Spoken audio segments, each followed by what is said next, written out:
Hey there, welcome to the DFS Build NBA Edition. I'm Kevin Roberts, joined with Taylor Smith, getting ready to go over the DraftKings main slate. The goal here is to help you win some cash. We break down the slate and hopefully point you in the right directions. If you want some more advice, you can head to our free Discord and talk shop, share your lineups, ask us 1v1s, 2v2s, all that fun stuff. When we break down the slate here, we look at ownership projections and just try to add a little bit of nuance to the process of figuring out who you want to play. Obviously, we do always suggest to use some kind of lineup tool so you can look at projections and ownership on your own and also see what other lineups are produced.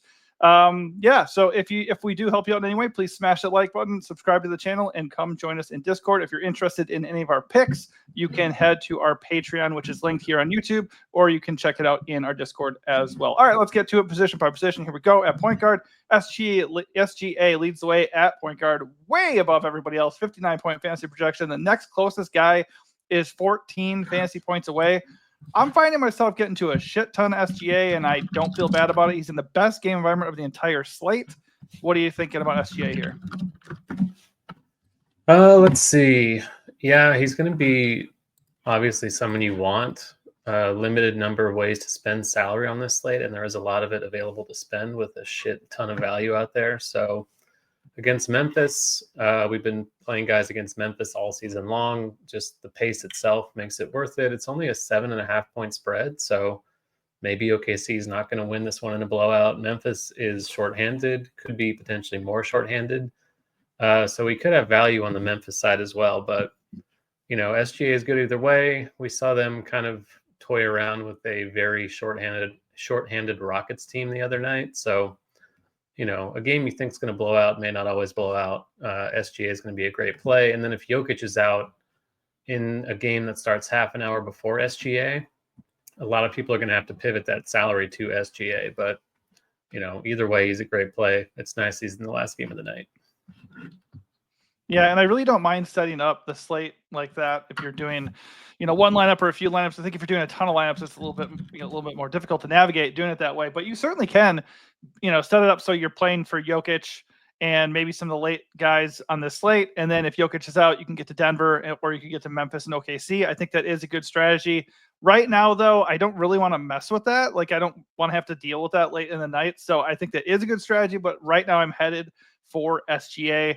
And the ownership isn't out of control, but like you said, if Jokic is ruled out at the last second, it could go from, modest ownership to just mega owned. Now, there are other options below him, and they're all way cheaper. Like if you want to trust in LaMelo Ball, if you want to play Dame on the second leg of a back-to-back set, and if you want to play Ja in that same game, you can do all those things. To me, those guys don't really scream to me. Like I think if I'm either going to SGA, maybe I'm playing the angle of, Jokic being out, going to Jamal Murray at 7.7.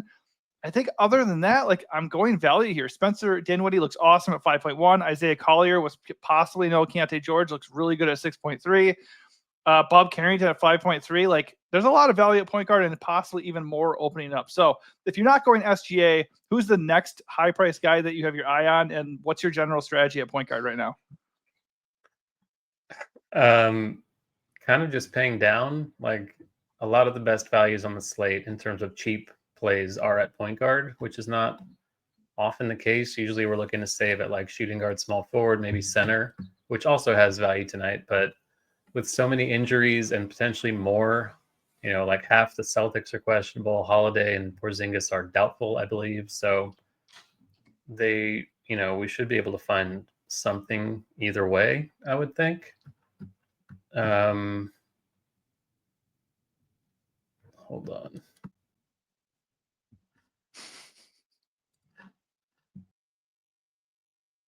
Okay. All right. He got bumped from the call. So I'll just keep picking it up here. Like, honestly, like I said, SGA looks really, really good up top. And after that, you can go get these other guys. You can go get LaMelo. You can look at Dame. You can look at Ja. Like, Hero's questionable if he's in. I guess he's okay against the Cavs just because of pure usage. I mean, I don't know, though. The next guy that I really would pay for is Jamal Murray if Jokic is out. After that, I'm really looking to the value here, like Taylor was kind of alluding to. I think, even Keon Ellis here. Malik Monk is out. So Keon Ellis looks pretty good here at 4.1K. Obviously, a lot of the attention is going to go to the other wing guys for the Kings, like DeMar DeRozan and Zach LaVine, and warranted. But Keon Ellis is shaping up to be a pretty good value here. I mentioned Bob Carrington. He looks even better if Keyshawn George is out, but he looks good no matter what. Isaiah Collier against the Wizards is a fine play if Keontae George is in, and same for Keontae George. But I'm really only interested in those guys if, one of the guys would be out. And right now it's going to be George, if so. And right now, Dinwiddie is a core play for me. We have no Kyrie out for the year with a torn ACL. Luka got traded. All the bigs for Dallas are down. They're shorthanded. Right now, from what I saw, they have not 9 guys. So Dinwiddie should start and play a crap ton of minutes, assuming the game stays close, and the matchup with the Bucks is a good one. Only other guy I think I would point out and maybe keep an eye on would be Peyton Pritchard, 5.3K. No Drew Holiday, no Porzingis, so he's already in play. But if we get to the point where Jaylen Brown and or Jason Tatum, who are both questionable, end up missing, Peyton Pritchard would end up being a core play. It gets dicey, though, because, where do you start? How do you actually differentiate? How do you pick which ones to play?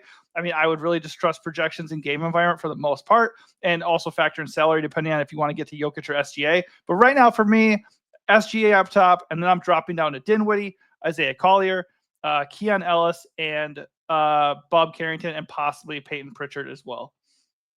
All right, we'll keep running along here. Not really sure if Taylor is going to if he's going to be able to jump back in or not. Maybe his internet connection was out or whatever the case may be. I got to keep trucking along here because only have so much time to shoot this anyway. So moving over to shooting guard, Anthony Edwards. My God, yesterday, what the hell was that all about, Ant? 25 fantasy points. I loved him as a GPP play. Sure enough, got him at 10% ownership. Sure enough, I had Devin Vassell. I had Giannis. My lineup was looking good. I did take a chance on Javon Carter as a pivot away from Trey Jones. Yeah. Taylor's back. But yeah, so we're already at shooting guard here. Taylor, we're going to keep rolling it along. I was talking about Anthony Edwards, who was a lot of fun last night, right? Yeah, I had a lot of him. Well, I only played one lineup on the main slate on DK, and he was in it, and it was not a good lineup. So yeah, same here, buddy. I had that same lineup strewn across numerous contests. It didn't go well. But you know what? Anthony Edwards, as much as we are hating him right now, recency bias can be our friend. If you don't want to pay for SGA, Edwards looks like a really good tournament play once again. Only 9.3K against the Hornets. I mean, pushing 50 fantasy points here, possibly unowned again because nobody wants to go back and play the guy that just ruined their night. I don't mind him. Like I said, I am going SGA right now, but if I kind of, with all the value at point guard, if I kind of curl it back here and go SGA at shooting guard, I don't think that's the worst thing. I do not mind Ant today. Yeah, I think he's going to be fairly owned just because we don't really have a lot of ways to spend money beyond Jokic and SGA at the very high end. So, people will see Edwards and maybe think that, last night he sucked and he's going to suck again tonight. Doesn't mean that at all, of course. Randall could be out, which consolidates the usage further for him. Charlotte is horrible, of course. So it's a great play again, I think. I wish he was shooting guard small forward or something. Shooting guard only is a bit limiting, but it's perfectly fine. I'm probably going to be playing him a lot again tonight and hoping for the best. Yeah, I don't mind. I'm probably just going to do one lineup tonight, so I don't know for sure if I'm going to get to him, but I do not mind it. Zach LaVine looks really good at 7.9K with no Malik Monk. We have Desmond Bane at 8K. Yeah, of course, and no Sabonis. Also, Desmond Bane, no JJJ for Memphis, possibly no Ja. So if I'm not paying for Edwards, I think, I don't know. I don't think Edwards is going to be that owned because those two guys look really good. So Desmond Bane is already going to get a usage bump, and if Ja's also out, he's going to be a smash, possibly a core play. LaVine looks really good. So, I would not be shocked if a lot of the ownership goes there, plus a lot of the value at shooting guard looks good too. I already mentioned the same guys at point guard: Dinwiddie, Bub, Keon Ellis, possibly Peyton Pritchard. Max Christie is another one. So it sounds like you're pretty interested in Edwards. If you don't go Edwards, where's the first couple guys you're going to? Well, probably Jaylen Brown if he plays through his Q tag. Tatum questionable. So if it's a situation where it's no Porzingis, no Tatum, no Drew, and Brown is in, then Brown's going to be maybe the chalkiest expensive player on the entire slate, but it would be good chalk. Just should see all the usage for them. Portland's not a great matchup, but I would have a hard time getting away from that at 8K. I agree on LaVine. I don't mind the cheap stuff you mentioned.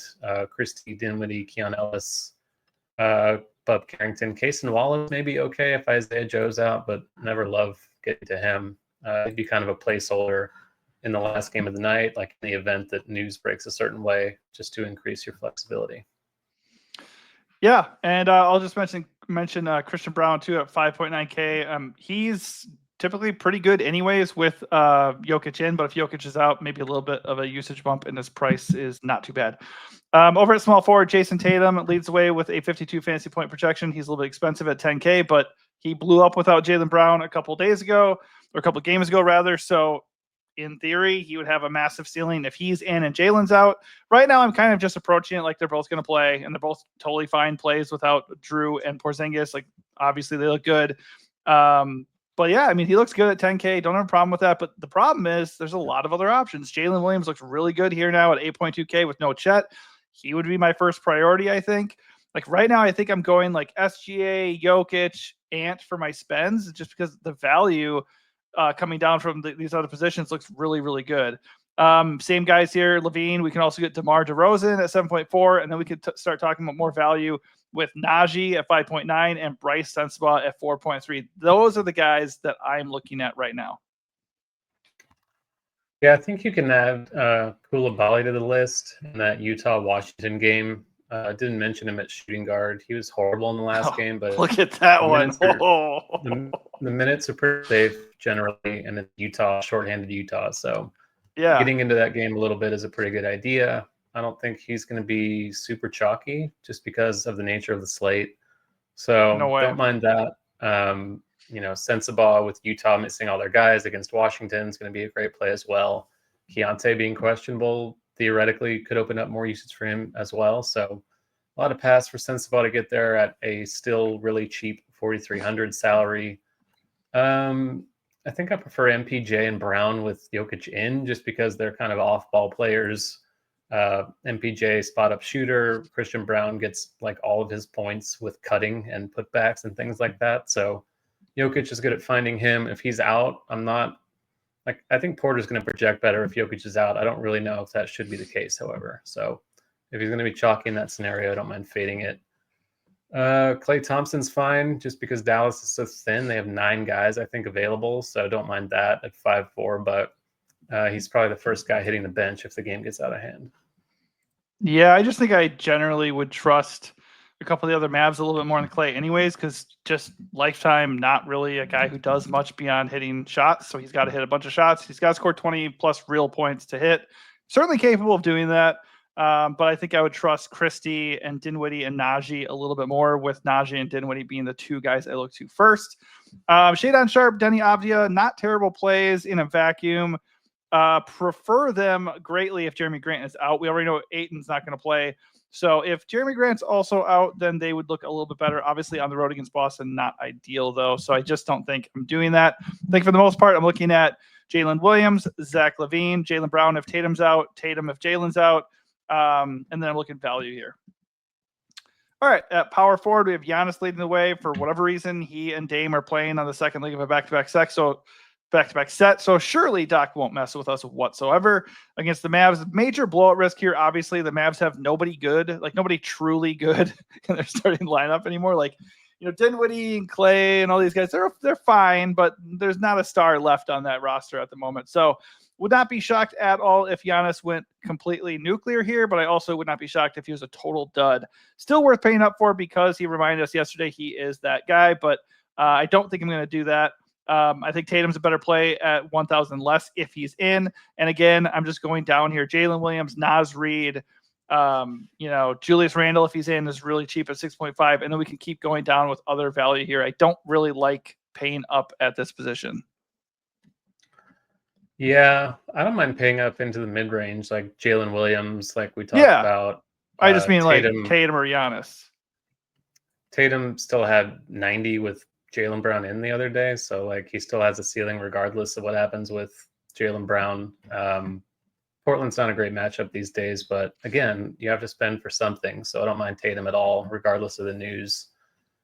Same for Naz Reid, been kind of shaky in the shooting department. The last few games kind of got back on track last night. If Randall is out, I would feel a lot better about it, but still has a ceiling, I think, even if Randall suits up. Maybe wouldn't play them together just because, there's only so much usage to go around with Edwards also there. Aldama, 6,400, pretty steep, but without Jaren Jackson, the minute should be fairly safe. Aldama also questionable himself, but As we know, he's got a pretty nuclear ceiling, so you can argue he's still a reasonable value in the mid-range. And then, kind of the value we talked about at small forward, Keyshawn George, power forward only, with Washington thin. I think he's also questionable. So How is he fuck power this forward slate, only? but So weird. yeah, if he's in, he's pretty decent. Yeah, I'll agree here on Tatum. Like, yeah, 87 fantasy points the other day. He's definitely a good play. I definitely prefer him over Giannis. I just don't want Giannis on this slate. I think it's SGA or Jokic if I'm going to pay all the way up. I think Tatum's a good play. I don't really want to prioritize him when Jalen Williams is sitting there at 8.2K. And then if Julius is out, Nas looks really good at 7.8K. I love the call about not pairing Nas and Julius. They're both really nicely priced, but they're potentially going to cut into each other. So the thing with Santi, it's not a good matchup at all, but it's a great DFS environment. And no JJJ, like Santi's going to get there on pure volume, right? Like he almost got a triple double in the last game, 47 fantasy points. That was crazy. But it's just that's how Memphis plays. So like if he's going to be in there with a bunch of usage and the game stays close, I love him at that price for sure. All right, let's kick it over to center to wrap things up here. We got Jokic leading the way with a 64-point fantasy projection, best projection of the slate. Currently not carrying monster ownership, probably because there's a couple other options, but mostly like I think there could be a concern that he might not play, and also he's expensive. But I don't mind him at 12.2. If we get wind that he's actually going to play, I do not mind building my lamps around him at all. So he looks really good. And then we start going to some of the guys we talked about. Nas is totally fine at 7.8. Prefer him if Julius is out. And then we do have value down here. You said in the Discord chat you don't mind JV. I'm kind of out on JV at that price against Jokic. Projects really well still. Like I said, he's priced out. Like he's not fully priced out to the point where I would take him out of my player pool, but he's priced up enough that I'm not like super excited to play him. Like Kyle Filipowski is like $1,000 less, and I just prefer him by a lot on this slate. And then you could consider Zach Edey at 4.9K with JJJ out. Kai Jones is questionable. If he plays, he looks like an okay value. And the other guy is Oscar for Dallas, 3K flat. Tough to make a guy like that a core play unless he randomly starts. Yeah, Oscar Tshiebwe's Utah's backup. So. Oh yeah, did I say Dallas? Yeah, I don't think I'd play him and Filipowski together just because you're locking up both center spots in the first game of the night and they're negatively correlated. So Filipowski does look good. I currently have more Valanciunas than any other center here by kind of a lot. Just the ceilings there. Sacramento seems willing to give him minutes, which has not often been the case over the years. Last game was a blowout, so I think he could play around 30 tonight. Jokic always projects for low ownership, and then he's always like 20 to 40 to 50% owned, so I don't trust that at all. I assume he's going to be mega chalk if he's in. Randall, you can play here. Probably want to play him at forward, though. Hartenstein without Chet is okay. Don't mind that spot at all against Memphis. Let's see. And then Alex Sarr is one that I think is a pretty sneaky play at 5-1. Just Utah gives it up to what he does well, 3-pointers. They allow the most blocks. They allow the most steals in the league. So for 5-1, if people are playing Filipowski and they're playing Kai Jones, if Kai Jones is in, I don't think Sarr is going to get a lot of steam. And if you want to get different at center, I think he's the way to do it.